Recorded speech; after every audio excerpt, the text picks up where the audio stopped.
शादी करे, बट मेरी ग्रैंडमा चाहती है कि डैड उनसे शादी करे, तो आपको कुछ करना होगा मॉम। यहाँ पे राया कहती है कि ठीक है, मैं इस चीज़ को हैंडल कर लूँगी, मैं तुम्हें जल्दी अपने पास वापस ले आऊँगी, तुम्हें उस इन के साथ नहीं रहने दूँगी, तुम चिंता मत करो, लेकिन अभी इस बात को हमें आपस में सीक्रेट ही रखना होगा। ऐसा वो यहाँ पे अपने दोनों बच्चों को समझा देती है।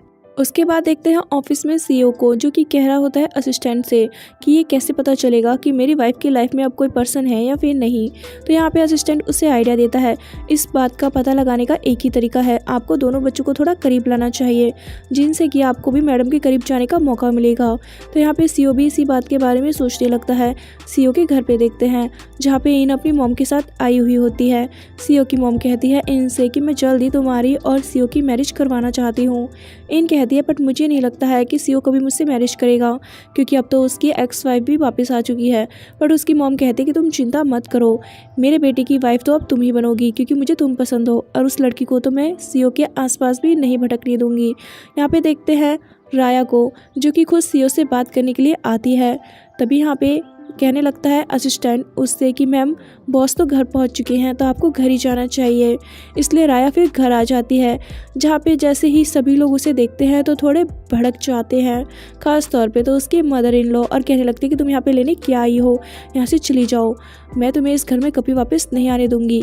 ऐसा ही इन भी कहने लगती है कि शायद आपको यहाँ पे नहीं आना चाहिए सिस्टर, क्योंकि जल्दी मेरी और सीईओ की मैरिज होने वाली है। बट राया कहते कि मुझे इन बातों से कोई फ़र्क नहीं पड़ता है कि तुम किससे मैरिज कर रही हो और किससे नहीं, असल में मुझे कुछ काम है, इसलिए मैं यहाँ पे आई हूँ मिलने के लिए सीईओ से। लेकिन वो लोग उसे वहाँ से जाने के लिए फोर्स करने लगते हैं। तभी पीछे से सीईओ आ जाता है और कहता है कि आप लोग कौन होते हैं, मेरी परमिशन के बगैर मेरे गेस्ट को घर से बाहर निकालने वाले, इसे मैंने ही इनवाइट किया है। जिससे कि यहाँ पे सीईओ की मॉम उस पर गुस्सा करती है और कहती है कि मैं तुम्हारी और इनकी मैरिज की बातें कर रही हूँ, तुम्हें मैरिज कर लेनी चाहिए। बट सीईओ साफ शब्दों में मना कर देता है कि मैं किसी से कोई मैरिज नहीं करने वाला हूँ, इसलिए आप मुझे फोर्स करना बंद करें मॉम।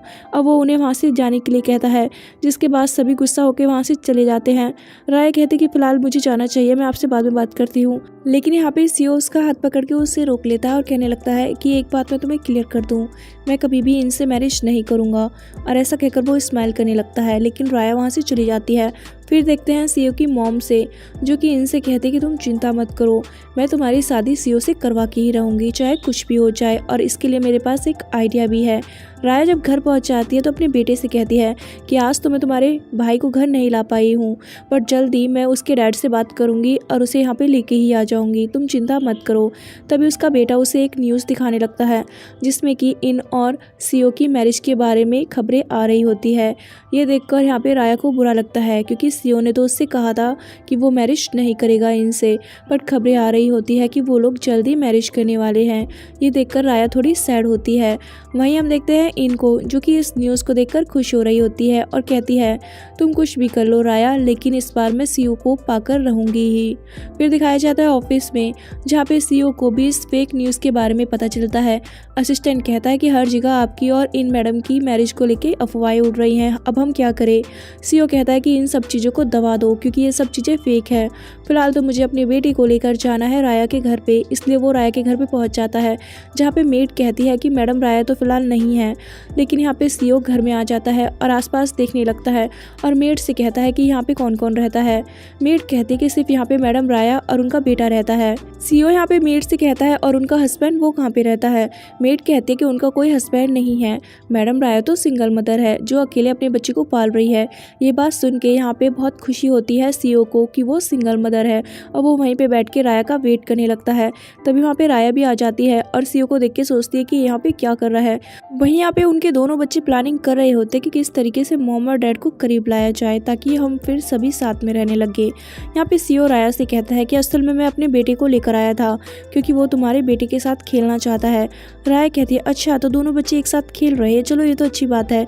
सीईओ वहीं पे बैठ जाता है तो राया कहती है कि क्या तुम डिनर के लिए रुकने वाले हो। सीईओ यहाँ पे हाँ में जवाब दे देता है। उसके बाद वो सभी एक साथ डिनर करते हैं, जहाँ पर राया काफ़ी अच्छे से दोनों बच्चों को हैंडल कर रही होती है, और सीईओ का बेटा तो उससे बात भी करता है। ये बात देखकर सीओ खुद हैरान रह जाता है और कहता है, अजीब बात है, ये तुमसे बात करता है बट मुझसे कुछ नहीं कहता है। राया कहने लगती है कि तुम्हें कुछ समय के लिए अपने बेटे को मेरे पास ही छोड़ना चाहिए, क्योंकि मुझे इसकी तबीयत कुछ ठीक नहीं लगती है। इसका माहौल बदलेगा तो शायद ये ठीक भी हो जाए। सीओ यहाँ पे कहता है कि ऐसे कुछ नहीं होगा। राया उससे कहती है कि तुम ये मत भूलो कि मैं एक डॉक्टर हूँ। राया का बेटा भी ऐसे ही कहने लगता है कि अंकल आप इसे कुछ समय के लिए हमारे पास रहने दे। यहाँ पे सीओ कह देता है कि ठीक है, शायद तुम सही कह रही हो। अब वो यहाँ पे उसके साथ ड्रिंक पीने लगता है, लेकिन यहाँ पे राया का बेटा जानबूझ के उसके ड्रिंक के गिलास को उसके कपड़ों पे गिरा देता है, जिससे कि उसके कपड़े खराब हो जाते हैं। ये देखकर राया कहती है कि तुम्हारे कपड़े खराब हो गए हैं तो तुम्हें जल्दी घर जाना चाहिए और अपने कपड़ों को चेंज करना चाहिए। बट सीओ कह देता है कि मैं तुम्हारे रूम में जाके अपने कपड़ों को साफ कर सकता हूँ, और वो उठ के उसके बेडरूम में चला जाता है। राया उसे रोकने की कोशिश करती है, बट राया के दोनों बच्चे उसे रोक लेते हैं और कहते हैं, मॉम हमें नींद आ रही है तो आपको हमें रूम में लेकर चलना चाहिए।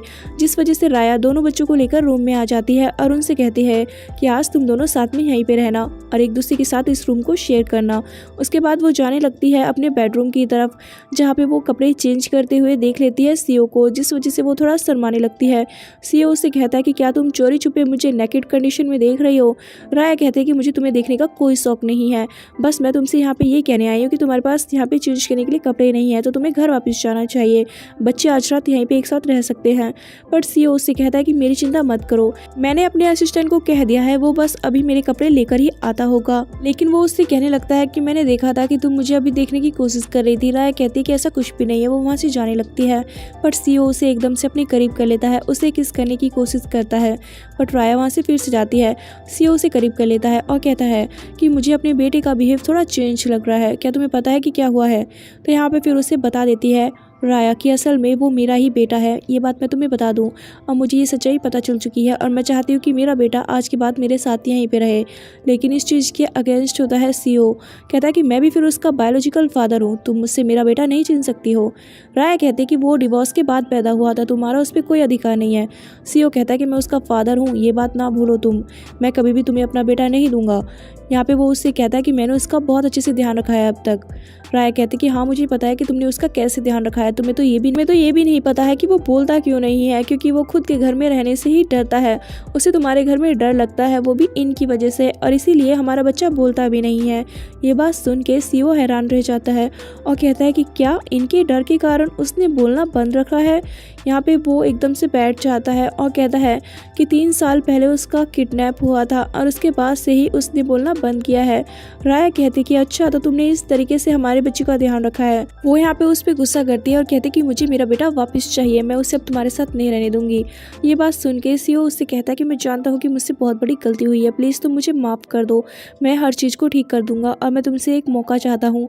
मैं तुम्हें बता दूँ कि आज तक सिर्फ मैंने तुमसे ही प्यार किया था और किसी से नहीं। मेरी लाइफ में आज तक एक ही लेडी रही है और वो तुम हो राया। वो यहाँ पे राया से एक और चांस मांगने लगता है। तभी वहाँ पे उन दोनों के बच्चे आ जाते हैं, जो कि कहते हैं कि क्या आप लोग आपस में झगड़ा कर रहे हैं। राया कहते हैं नहीं, हम झगड़ा नहीं कर रहे हैं। राया का बेटा कहता है कि मॉम मैं जानता हूँ कि ये मेरे डैड है, प्लीज़ आप इन्हें एक और चांस दें, क्योंकि मैं अपने डैड के साथ भी रहना चाहता हूँ, हमें पूरी फैमिली चाहिए। तो यहाँ पे राया कहते हैं कि मुझे सोचने के लिए थोड़ा समय चाहिए। उसके बाद यहाँ पे सीओ अपने बेटे से कहता है कि फ़िलहाल तुम अपनी मॉम के साथ रहना। और वो राया से कहता है कि मैं हर चीज़ के बारे में इन्वेस्टिगेशन करूँगा, पता लगाऊंगा कि किसने मेरे बेटे को किडनैप करवाया था। अब वहाँ पे असिस्टेंट आ जाता है, तो उसके बाद यहाँ पे सीओ अपने असिस्टेंट के साथ वहाँ से चला जाता है। उसके बाद दिखाया जाता है सीओ के घर में उसकी मॉम और साथ में इन आने की कोशिश कर रही होती है, बट गार्ड उन्हें एंट्री नहीं देता है। तभी वहाँ पे सीओ अपनी कार में पहुँच जाता है, तो उसकी मॉम कहती है तुम देख रहे हो तुम्हारे गार्ड्स मुझे घर के अंदर नहीं जाने दे रहे हैं, मुझे तुमसे कुछ बात करनी थी, मैं तुमसे मिलने आई हूँ। बट सीओ कहता है कि फ़िलहाल मैं आप लोगों से कोई बात नहीं करना चाहता हूँ, अच्छा ही है कि आप लोगों को ये अंदर नहीं जाने दे रहे हैं, ये ऑर्डर्स मैंने ही दिए हैं, अब आप मेरे घर के अंदर एंट्री नहीं लेंगी और ना ही ये लड़की एंट्री लेगी। ऐसा कहकर वहाँ से जाने लगता है सीओ, जिससे कि उसकी मॉम को बहुत गुस्सा आता है। असिस्टेंट से सीओ कहता है कि हर चीज़ के बारे में अच्छे से इन्वेस्टिगेशन करो, अगर इनका इन सब चीज़ों में हाथ हुआ तो मैं उसे बिल्कुल नहीं छोड़ूंगा। उसके बाद देखते हैं सीओ को, जो कि घर पहुंच जाता है, जहाँ पे वो देखता है उसके दोनों बच्चे खेल रहे होते हैं। तो राया उन्हें कहती है कि अब बहुत लेट हो गया है, तुम्हें सोने के लिए जाना चाहिए। वो दोनों बच्चों को रूम में भेज देती है और उसके बाद सीओ से कहती है कि तुम कब तक यहाँ पर बैठे रहोगे, क्या तुम्हें अपनी कंपनी में कोई काम नहीं है जो पूरा टाइम यहीं पर बैठे रहते हो। सीओ कहता है कि बस मैं तो अपने बच्चों को देखने के लिए आया था, उसके बाद वो राया के पास आके कहता है कि 3 दिन बाद ग्रैंडफादर का बर्थडे है और वो तुमसे मिलना चाहते हैं, तो क्या तुम मेरे साथ पार्टी में चलोगी। राया को याद आता है कि ग्रैंडफादर ने उसे हमेशा से ही पसंद किया था और उसे सपोर्ट भी किया था, इसलिए वो कहते हैं यहाँ पे सीईओ से, ठीक है मैं तुम्हारे साथ चलूंगी, बट क्या हमें अपने दोनों बच्चों को भी लेकर जाना चाहिए पार्टी में, क्योंकि आज तक तो सभी को हमारे एक ही बेटे के बारे में पता है ना। सीईओ कहता है कि मुझे फ़र्क नहीं पड़ता है कि दुनिया क्या बातें बनाएंगी, बट मैं तो जानता हूँ ना कि वो मेरा ही बेटा है, इसलिए हम अपने दोनों बच्चों को लेकर पार्टी में जाएंगे। तो राया यहाँ पे एग्री हो जाती है पार्टी में जाने के लिए। उसके बाद दिखाया जाता है पार्टी वाला दिन, जहाँ पे पार्टी स्टार्ट होती है। सीईओ की मॉम यहाँ पे ग्रैंडफादर से इंट्रोड्यूस कराती है इनको और कहती है कि अब हमें सीईओ की मैरिज इससे करवा देनी चाहिए क्योंकि ये बहुत अच्छी लड़की है। लेकिन यहाँ पे ग्रैंडफादर भी इस बात में कुछ ज़्यादा इंटरेस्टेड नजर नहीं आते हैं और वो वेट कर रहे होते हैं सीईओ का। सीईओ वहाँ पे पहुँचता है तो वो राया और अपने दोनों बच्चों को लेकर पहुँचता है। ग्रैंडफादर इतने समय बाद राया से मिलकर खुश होते हैं और उसका हालचाल पूछते हैं और बच्चों को भी देखते हैं। कहने लगते हैं वो राया से कि तुम इतने सालों से कहाँ थी, मैं तो तुम्हारे लिए कितना परेशान हो रहा था। मुझे तो बहुत गुस्सा आया था जब मैंने जाना था इस बात को कि इसने तुम्हें डिवोर्स दे दिया है। लेकिन यहाँ पे राया उनसे कहती कि ये सारी पुरानी बातें हैं और मैं बिल्कुल ठीक हूँ। यहाँ पे ये सारी चीज़ें देखकर बहुत ज़्यादा जल रही होती है इनकी ग्रैंडफादर राया की कितनी परवाह कर रहे हैं और उसकी तरफ तो उन्होंने ध्यान भी नहीं दिया था, इसलिए वो बीच में बात को काटने लगती है और ग्रैंडफादर को बताती है कि हमारी कंपनी ने एक नई कंपनी के साथ कॉन्ट्रैक्ट साइन किया है जो कि परफ्यूम बनाती है, जिससे कि हमें बहुत फ़ायदा होगा। इसलिए ग्रैंडफादर मैं चाहती हूँ कि आपकी कंपनी भी उस प्रोजेक्ट में मेरे साथ पार्टनरशिप करे। यहाँ पे सपोर्ट कर रही होती है सीईओ की मॉम कि बहुत ज़्यादा समझदार है इन, तो कितने अच्छे से बिजनेस को हैंडल कर रही है। यहाँ पे सभी को बड़ा चढ़ा के उस कंपनी के बारे में बताने लगती है। तो ये बात सुन के राया कहती है कि